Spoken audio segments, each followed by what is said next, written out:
শিব চতুর্দশীর আজকে দ্বিতীয় দিন।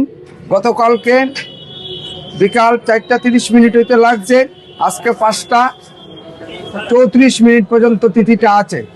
আজকে এমন সোমবার, বাবার জন্মদিন। এই উপলক্ষে আজকে শিব চতুর্দশী এবং বাবার জন্মদিন উপলক্ষে ভক্তরা খুব ভিড়, সকালবেলা থেকে এখানে ভিড় হচ্ছে। চতুর্দশী উপলক্ষে স্নান করা আছে, কেউ কেউ সোমবার উপলক্ষে স্নান করাচ্ছে।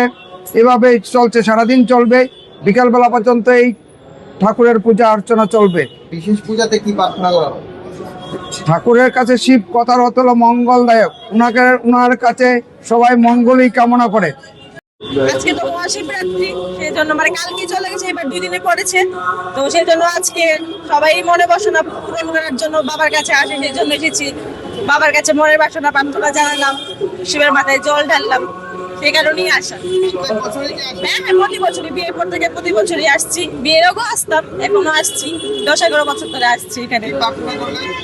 সেটা তো কি করে বলবো, তাহলে তো বাবা শুনবেন না।